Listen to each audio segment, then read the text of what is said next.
ठरलं तर मग या मालिकेच्या 9 फेब्रुवारीच्या महा एपिसोड अंतिम भाग 4 मध्ये तुम्हा सगळ्यांचं स्वागत आहे। या भागामध्ये आपल्याला आता हळदीच्या दिवशी प्रतिमा आणि आता कल्पना दोघी जणी कशा एकत्रित येऊन आता इकडे प्रियाचा बँड बाजा वाजवत सायली आणि अर्जुनची हळद लग्न कसं सेलिब्रेट करणार सगळं पाहायला मिळणार आहे व्हिडिओ शेवटपर्यंत। इकडे डान्स सेरेमनीच्या वेळेला अर्जुन आता सतत सायली सोबत जेव्हा डान्स करत असतो तेव्हा त्याला वाटत असतं की कुठेतरी आपण सायलीच्या सोबतच डान्स करतोय, ही तन्वी नाहीये। पण दुपट्टा थीम असल्यामुळे आता सायली डोक्यावरती दुपट्टा घेऊन डान्स करत असते। अर्जुनला ज्या वेळेला आपण सायलीचा हात धरतोय त्यावेळेला सतत जाणवत असतं की ही सायलीच आहे। पण ही सायली कशी असेल? चैतन्य तर मगाशी मला म्हटला होता की हा तुझा भास आहे, मग हा फक्त माझा भासच असणार आहे। पण तरी सुद्धा या भासात सुद्धा त्याला आता खूप गोड आनंद मिळत असतो आणि तो खूप खुश असतो की आपल्याला सायली सोबत डान्स परफॉर्मन्स करता येत आहे। आणि त्याच वेळेला तो आता हे सगळं डान्स करत असताना इकडे आता अस्मिता रूम मध्ये येते आणि काय ग तन्वी, तू अजूनही इकडे काय आहेस? तू या सगळ्यामध्ये अजूनही अशी का बसून राहिलेली आहेस? असं म्हटल्यावरती मग मात्र आता इकडे प्रिया सांगते, काय सांगू अगं, तुला माहिती आहे का, ती न बहुतेक सायलीच होती। सायलीच मला इथे बंद करून निघून गेलेली आहे। तुला माहिती आहे का, ती आली होती, माझा ड्रेस तिने खराब केला, ड्रेस खराब करून आता ती तिकडून निघून गेली। यावरती मग आता इकडे अस्मिता सांगायला लागते, चल मग ती खाली तुझ्या जागी डान्स करत आहे, तुला कळतंय का? असं म्हटल्यावरती इकडे सायली अर्जुनचा डान्स होतो आणि अर्जुन बाहेर येतो। अर्जुन बाहेर आल्यावरती तो आता सांगायला लागतो, अरे तुला माहिती आहे का, मला आत्ता सुद्धा हे सगळं करताना भास होत होता की माझ्यासोबत सायलीच आहेत। आता बाद झालं, काहीही झालं तरी सुद्धा मी हे नातं नाही निभवू शकत। मला समजलेलं आहे की काहीही झालं तरी माझं आणि आता सायलीचं नातंच खरं आहे। मी तन्वीसोबत कधीही हे लग्न करू शकत नाही ना, मी तन्वीसोबत संसार करू शकत। मी आत्ताच्या आत्ता तिकडे जाऊन सगळ्यांना या गोष्टी सांगणार आहे। अर्जुन चैतन्य सांगायला लागतो, अर्जुन या गोष्टीसाठी उशीर झाला असं नाही का तुला वाटत? यावरती अर्जुन सांगतो, नाही, काहीही झालं तरी सुद्धा मला डान्स करताना सुद्धा आता तन्वीसोबत डान्स करतोय असं वाटतच नव्हतं। मला सगळीकडे सायलींचाच भास होत आहे आणि काहीही झालं तरी सायलीच माझ्या आयुष्यातल्या महत्त्वाचा भाग आहेत। इकडे तोपर्यंत डान्स परफॉर्मन्स होऊन अर्जुन बाहेर आलेला असतो, पण सायलीला तिकडून बाहेर पडायच्या आधीच प्रिया तिकडे येते। प्रियाला पाहिल्यावर ते सगळेजण आता म्हणायला लागतात, काय चाललंय हे सगळं? म्हणजे आता जर का इकडे तन्वी आहे तर ही डान्ससाठी कोण आली होती? असं म्हटल्यावरती आता सगळेच जण तिकडे पाहायला लागतात आणि तोपर्यंत आता प्रिया सांगायला लागते, मी सांगते ना कोण आहे ते, असं म्हणत मग आता प्रिया सायलीकडे येते आणि सायलीकडे येऊन तिच्या तोंडावरचं काढते हे, आणि ही आहे सायली। माझ्या आयुष्यामध्ये विष कालवण्यासाठी सायलीने हे सगळं केलेलं आहे। काय ग, तुला माझं आणि अर्जुनचं सुखी संसाराचं स्वप्न बघवलं नाही का, म्हणून हे सगळं करण्याची नाटकं केलीस? असं म्हणत प्रिया आता सगळ्यांच्या समोर सायलीला एक्सपोज करण्याचा प्रयत्न करते। सगळेच जण सायलीकडे पाहायला लागतात। तोपर्यंत चैतन्य सांगत असतो, बस अर्जुन जरा शांत हो। अर्जुन सांगतो, बस झालं, आता मला शांत व्हायचं नाहीये। मी आत्ताच्या आत्ता आतमध्ये जातो आणि सगळ्यांना सांगून टाकतो की काहीही झालं तरी मी फक्त सायलीसोबत लग्न करणार, माझा तन्वीसोबत काडी मात्र संबंध नाहीये। असं म्हणत आता इकडे अर्जुन या सगळ्यामध्ये आतमध्ये जायला निघालेला असतो। चैतन्य विचार करत असतो, तुमच्या दोघांचं किती बॉन्डिंग आहे की तुम्हाला एकमेकांचे चेहरे तुला न दिसत असून सुद्धा तुला हे सगळं समजते की सायली वहिनीसोबत तुझं काय बॉन्डिंग आहे। इकडे आता प्रिया सांगायला लागते, सायली माझ्या नवऱ्याशी तू डान्स करायची हिम्मत कशी केलीस? यावरती सायली सांगते, तुझा नवरा नाही, तो माझा नवरा आहे। लक्षात ठेव प्रिया, आमचं लग्न झालेलं आहे। तोपर्यंत पूर्णाजी आणि सगळेच जण हदरतात। आता इकडे सावित्री माई सुद्धा हदरते। त्याच वेळेला आणि सगळेच जण तिकडे पाहायला लागतात। हे सगळं चालू असताना सायली सांगते, मी इथे येण्याचं कारण म्हणजे आत्तापर्यंत मला अर्जुन सरांशी भेटायचं होतं, पण मला अर्जुन सरांशी भेटता नाही आलं। तो माझा नवरा आहे आणि माझ्या नवऱ्यासोबत हिचं लग्न होतंय। त्यावरती मग आता शांता सांगायला लागते, हो पण तू चोरून या ठिकाणी आलीस हे पण चुकीचंच आहे ना? यावरती सायली सांगते, हो हे पण चुकीचंच आहे, पण या सगळ्यामध्ये जे काही घडतंय ना ते मला अर्जुन सरांना भेटू न दिल्यामुळे घडते आणि म्हणून मी माझ्या अर्जुन सरांना भेटायला आलेली आहे. आता प्रतिमा आणि सगळेजण पाहायला लागतात. त्यावरती प्रिया सांगायला लागते, ही पक्की खोटारडी मुलगी आहे. ही माझ्या नवऱ्याला माझ्यापासून तोडण्यासाठी आणि हे करण्यासाठी फक्त इकडे आलेली आहे. यावरती आता इकडे सायली सांगायला लागते, मी माझ्या नवऱ्याला भेटायला आले. मला खरं तर तुम्हाला सगळ्यांना खरं सांगायचं आहे. मला इथे येण्याची का हे गरज पडली तुम्हाला आई, मला तुम्हाला सांगायचं आहे असं म्हणत ती कल्पनाशी कम्युनिकेट करण्याचा प्रयत्न करते.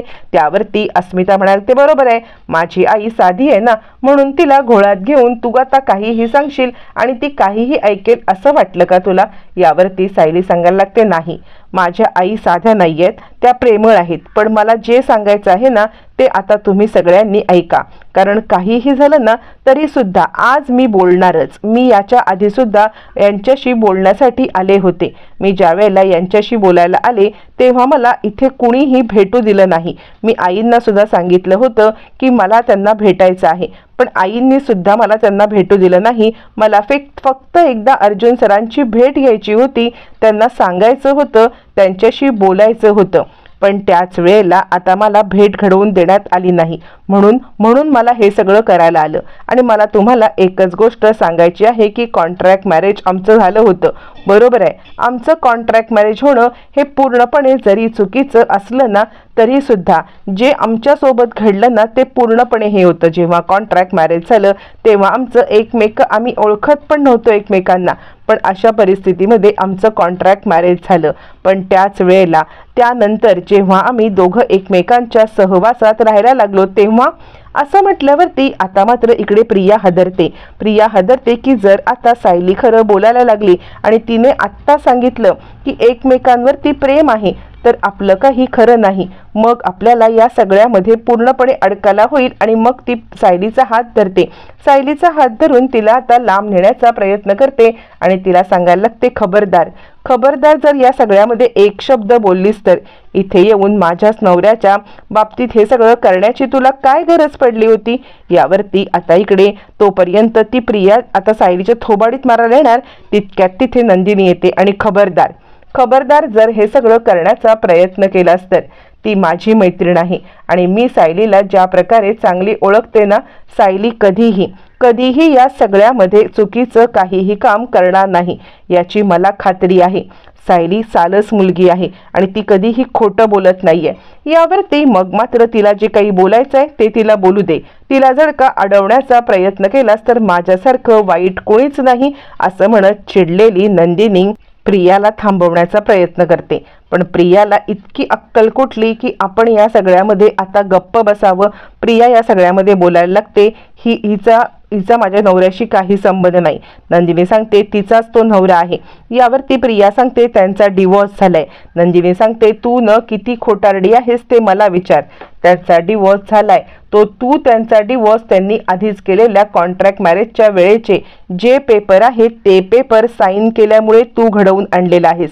तुला समजते, त्यामुळे तू हे सगळं जे काही केलेस ना ते तुला असं वाटतंय की या गोष्टी साध्या सोप्या पद्धतीने सरळ होतील, पण नाही, काहीही गोष्टी होणार नाहीयेत. कारण तू जे काही केलेस ना ते चुकीचं आहे. फसवून तू त्यांच्या डिवोर्स पेपरवरच्या सह्या ज्या होत्या त्या आधी केलेल्या सबमिट केलंस आणि डिवोर्स घडवून आणलायस. पण अजूनही सायली हीच अर्जुनची बायको आहे, तुमचं अजूनही लग्न झालेलं नाहीये असं म्हणत आता इकडे नंदिनीने सपोर्ट केल्यावरती प्रिया सांगायला लागते, हिला माझं सुखच बघवत नाहीये सायली, तू निघून जा इथून. यावरती सायली सांगते, हे बघ, तुझ्या सुखाशी इथे माझा प्रश्न नाहीये, माझं सुख माझ्यासाठी महत्वाचं आहे असं नंदिनी सगळ्यांच्या समोर सांगायला लागते. मला नाही माहिती काय बरोबर आणि काय चुकते, पण सायलीला मी ज्या प्रकारे ओळखते ना, सायली कधीही कुणाच्या बाबतीत अन्याय घडवू देणार नाही. हा, पण तिच्यावरती अन्याय झालाय ही गोष्ट मात्र तितकीच खरी आहे. तुम्ही सगळ्यांनी विचार करा, सायली तिच्या नवऱ्यापासून लांब आहे. तिला तिच्या नवऱ्याला भेटून देत नाही, म्हणून तिला जो मार्ग योग्य वाटला तो मार्ग आता तिने निवडलेला आहे आणि त्या मार्गावरती ती चालूत इकडे आलेली आहे असं म्हटल्यावरती आता इकडे सगळेच जण गप्प बसतात. कोणीही काही बोलायला तयार नसतं. त्यावेळेला हा सगळा गोंधळ जो चालू असतो रविराज चिडतात आणि तन्वी, हे जर का असं असेल ना तर या गोष्टीवर आपल्याला विचार करायला पाहिजे, या लग्नाचा सुद्धा पुन्हा विचार करायला पाहिजे. त्यावरती कल्पना सांगायला लागते, रविराज भाऊजी अहो काय बोलताय तुम्ही, लग्नाचा विचार हे काय शब्द वापरताय. असं म्हटल्यावरती रविराज म्हणतात, हो वहिनी, मला आता लग्नाचा हा पुन्हा विचार करावाच लागेल. जर हे असे तमाशे होत असतील ना, तर मी माझ्या मुलीला तुमच्या घरात लग्नासाठी का पाठवू किंवा हे लग्न मी का होऊ देऊ. नाही, हे लग्न माझ्यासाठी होणं शक्य नाहीये. मला हा प्रकार अजिबात आवडला नाही. यावरती प्रताप म्हणतो, रविराज आपण ना या सगळ्यामध्ये बोलून प्रत्येक गोष्टीचं सोल्युशन काढूया. तू उगाच स्वतःला त्रास करून घेऊ नको. मी आधीच तुम्हाला सांगितलं होतं की या सगळ्यामध्ये माझ्या मुलीला कोणत्याही प्रकारचा त्रास होता कामा नये. पण तरीसुद्धा माझ्या मुलीला हा जो काही त्रास झालेला आहे ना, मला आता विचार करायला लागेल.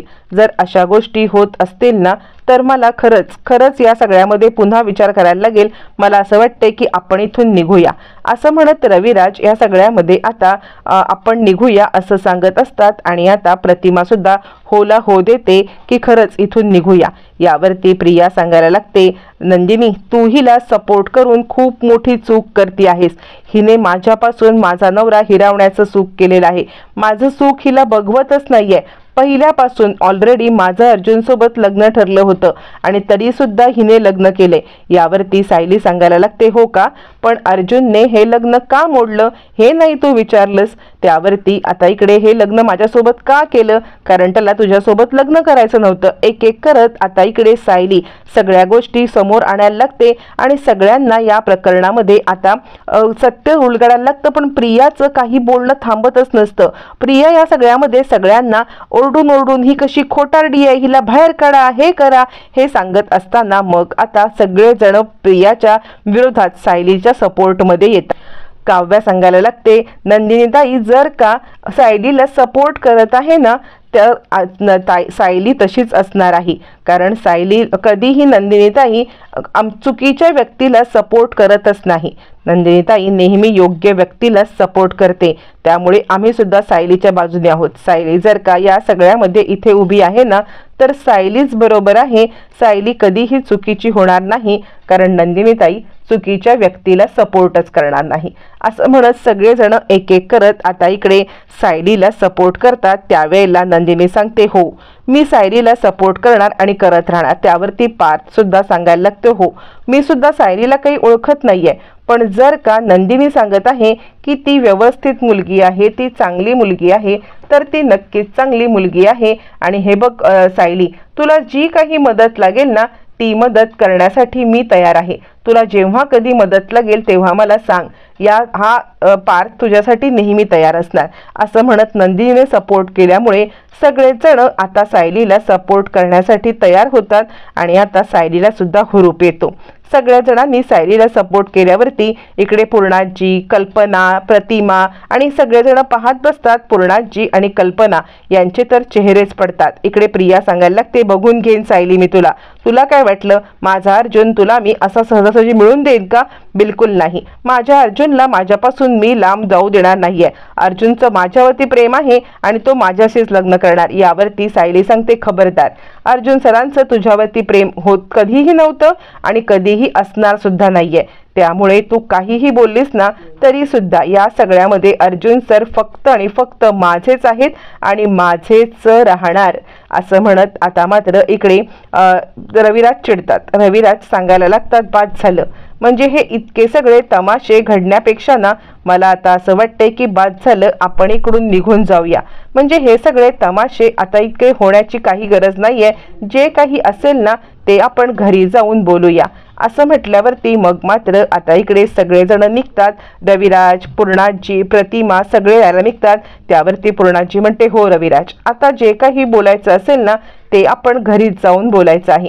आता इथे कोणत्याही प्रकारे आपण आता काहीही वाद घालायचा नाही. तन्वी, भास्कर, तमाशे, चल घरी. असं म्हणत तन्वीचे तमाशे आता थांबवत इकडे आता या सगळ्यामध्ये प्रियाला घेऊन सगळेजण निघून जात असतात. जेव्हा प्रियाला घेऊन आता सगळे निघतात, प्रिया पण धावत पळत निघते. त्यानंतर कल्पना पण तिच्या मागोमाग जायला निघते. त्यानंतर आता शेवटी राहते ती प्रतिमा. निघता निघता आता सगळेजण पुढे जातात. प्रतिमा एकटी मागे वळून पाहत असते. प्रतिमा हे सगळं पाहत असते आणि प्रतिमाला आता सायलीबद्दल एक प्रकारची कणव वाटत असते. म्हणून आता इकडे कल्पनाला पण वाटत असते, पण कल्पना पूर्णपणे प्रियाच्या अधिपत्याखाली आलेली असते आणि त्याचबरोबर सगळ्या घरच्यांच्या बोलण्यात आलेली असते. त्यामुळे प्रतिमा सुद्धा आता निघताना इकडे समोर येते आणि आता ती मालिनीताई, शांताताई, खरंच माफ करा, म्हणजे आमच्या ह्या प्रोग्राममध्ये आमच्यामुळे तुम्हाला खूप अडथळा निर्माण झालेला आहे, त्यासाठी खरंच मला माफ करा. म्हणजे जे काही घडतंय ना त्यामध्ये आमचा काही दोष नाहीये, पण घडलेल्या परिस्थितीमुळे तुमचा सुद्धा प्रोग्राम थोडाफार त्याला गालबोट लागलेला आहे, म्हणून तुम्ही आणि आमच्यामुळे तुमचा कार्यक्रमाचा गालबोट लागलं, खरंच आम्हाला माफ करा असं म्हणत आता इकडे शांता आणि मालिनीची माफी मागत या दोघीजणी निघतात. सायली खूप मोठ्या आशेने आता कल्पनाकडे पाहत असते. कल्पनाला सुद्धा सायलीबद्दल खूप प्रेम, आपुलकी, माया वाटत असते, पण इकडे कल्पना या सगळ्यामध्ये अजूनही सायलीला हे करू शकत नसते, कारण तिला सायलीच्या इथे जर का प्रेम दाखवलं तर या सगळ्या गोष्टी चुकतील किंवा इकडे पूर्णाजी नाराज होईल किंवा अजून कोणी नाराज होईल असं आता वाटत असतं. हे सगळं वाटत असल्यामुळे मग मात्र ती तिकडून निघून जाते आणि आता सांगते, आमच्यामुळे खरंच तुमचा प्रोग्राम फेल झाला, मला माफ करा. तोपर्यंत आता इकडे प्रतिमा सुद्धा हात जोडून सगळ्यांच्या समोर येते आणि तुम्ही खरंच मोठ्या मनाने आम्हाला माफ करा, तुमचा प्रोग्राम हे झाला असं म्हणते. पण निघताना ती आता सायलीकडे पाहते. ज्या वेळेला ती सायलीकडे पाहते तिच्या मनामध्ये आता आपल्या मुलीविषयी आपुलकी, प्रेम, माया हे सगळं दाटून आलेलं असतं आणि मग मात्र ती आता सायलीकडे पाहता पाहता तिकडून निघते. सायली सुद्धा आपल्या आईकडे एकटक पाहत असते. हे सगळं चालू असताना आता सायलीला आपल्या आईबद्दलची कणव जाणवते, नंदिनीला पण हे जाणवतं आणि त्यानंतर प्रतिमा डोळे भरते, डोळे पुसते आणि तिकडून निघून जाते. एक प्रकारे ती डोळे भरून सायलीला आशीर्वादच देऊ इच्छित असते. ती सायलीला आशीर्वाद देते आणि तिकडून निघून जाते. तोपर्यंत नंदिनी सांगते, तू काळजी करू नकोस, जोपर्यंत मी तुझ्या पाठीशी ठामपणे उभी आहे ना, तुला कोणत्याही गोष्टीची चिंता करायची काहीच गरज नाहीये. एक गोष्ट लक्षात ठेव, काहीही झालं तरी सुद्धा तुझं लग्न अर्जुन सोबत होणार म्हणजे होणारच. आम्ही तुझ्या सोबत आहोत. पार्थ, नंदिनी, काव्या सगळेजण सायलीच्या बाजूने ठामपणे उभे असतात आणि सायलीला भरून येतं, गहीवरून येतं. सायली आता या सगळ्यामध्ये सगळ्यांचे आभार मानते, नंदिनीचे पण आभार मानते, कारण नंदिनीच्या सपोर्टशिवाय हे सगळं करणं तिला शक्यच नसतं. सगळेजण खुश होतात आणि त्यानंतर सायलीची आता हळदीचा प्रोग्राम सुरू होतो. इकडे आता नंदिनीच्या हळदीच्या प्रोग्राममध्ये आत्याने नंदिनीला गायब करून नंदिनीच्या ठिकाणी आता मात्र हे केलेलं असतं, ते म्हणजे आता तिकडे रम्याला बसवायचं. ऐन लग्नाच्या वेळेला नंदिनी गायब झाले असं दाखवत रम्याला लग्नाच्या ठिकाणी उभं करायचं, हे तिचा प्लॅन असतो. त्याच वेळेला इकडे आता सायली नसताना अर्जुन आणि तन्वी या दोघींची पण हळद चालू असते.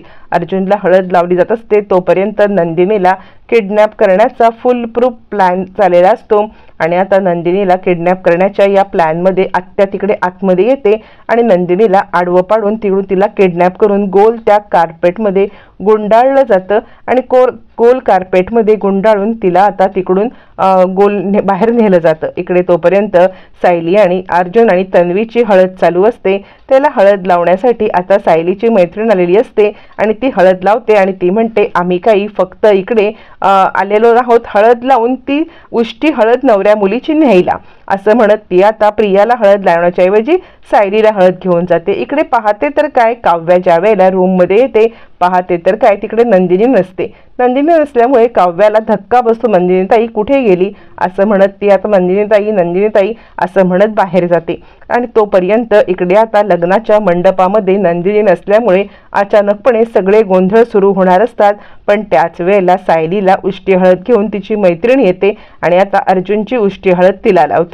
अर्जुनची उष्टी हळद सायलीला तर लागलेली असते, पण इकडे खूप मोठा गोंधळ झालेला असतो आणि ते म्हणजे नंदिनी गायब असते. आता नंदिनीच्या जागी रम्याला बसवायची योजना आत्याची पूर्णपणे फेल होणार असते. इतकंच नाही तर त्या ठिकाणी काव्या जाणार असते आणि त्यामुळे या सगळ्यामध्ये मालिकेमध्ये एक रंजक वळण येत आहेत. मालिकेचे संगीत स्पेशल 4 एपिसोड पूर्ण पहा. मालिका जबरदस्त वळणावरती आली.